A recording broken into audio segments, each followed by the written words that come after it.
Hello everyone and welcome back to my channel today. My name is Christian and today we're here to talk about the new record from Korn.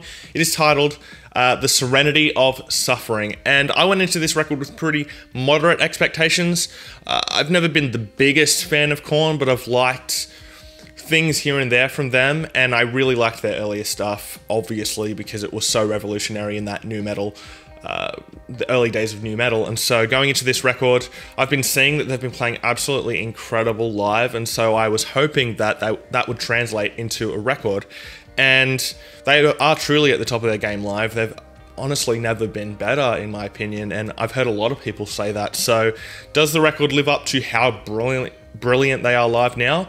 No, it doesn't, but in saying that, it's their best record in about a decade, and so this is one that die-hard Korn fans, I'm sure, are going to really love, and then those moderate Korn fans will find enjoyment in this record. There are things to enjoy on this record, especially the first half, but pretty overall, it's a pretty good record that I can see a lot of people enjoying. Getting into some of the record now, Insane is an absolutely great opener. It's heavy, but it's catchy. It's got a really great chorus on it, and Jonathan Davis sounds absolutely incredible on the song. He sounds really great throughout this entire record, and one of the things I love about the production on this record is how great the guitars sound. They sound sludgy and they sound dirty, and they just sound just like a guitar tone from Korn should sound. I know this is the first record that Head's been fully involved in for a little while.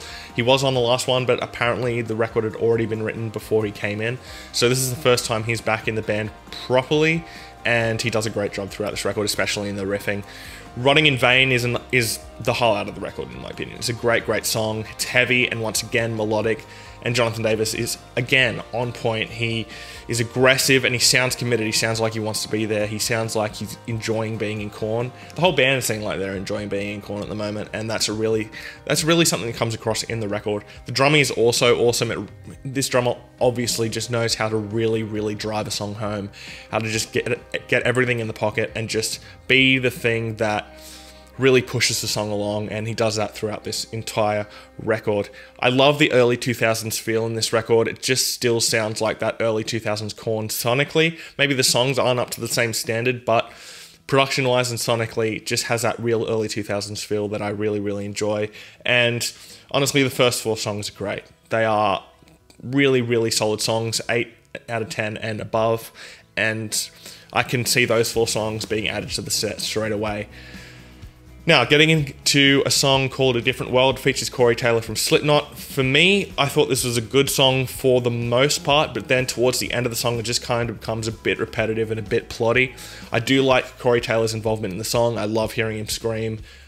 It's one of the best parts of his voice, if not the best part. And then him doing a little bit of melody about halfway through the song is really cool. And so yeah, it's an enjoyable song, but it's probably one of the weaker songs on the record. Just feels a bit repetitive, and it is definitely the most pop-driven song on the record. Definitely the most ready for radio sounding song. This record has awesome live potential. I can see a lot of these songs being absolutely great live. It would have been good when they released the live video of A Different World with Corey Taylor that actually put in the live track instead of having just the album version over the top. So I can see a lot of these songs being great live, especially with Korn being so great live now. So you can just see the crowd watching Korn, and just these songs are fist pump songs. You can just see the crowd going absolutely nuts, fists in the air, pumping along to the song. Really great live potential. And there's nothing really skip worthy on this record. There are songs that aren't as good as others, but there's nothing that I'd really go, oh, that's not good, I'm going to skip that. There are songs that are a bit middle of the road and just kind of go along, but I still wouldn't skip them. It's a pretty enjoyable record from start to finish. While there is nothing groundbreaking, it is fun to listen to.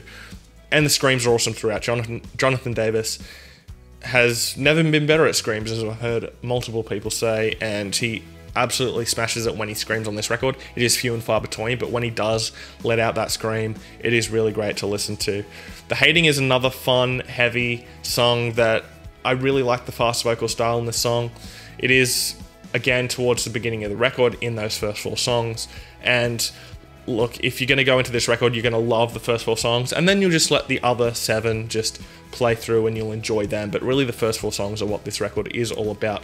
And they only need 2 or 3 songs to add into their set. They have such a stacked back catalogue now that they only need, as I said, 2 or 3 songs to add into the set just to put a bit of new flavour in. And so it'll be good to see them change up the set and add a couple more new songs, maybe dig back into their deeper cuts and just kind of change up the set list for their upcoming run. And unfortunately, in a year of brilliance, this record doesn't really stand out. It's not going to make any end of year lists, but it is a solid record that in any other year would probably make some end of year lists, because if it came out last year, it probably would have, and a couple of years earlier, it probably would have. But because this year's just been so stacked with absolutely brilliant music, it isn't really going to do that.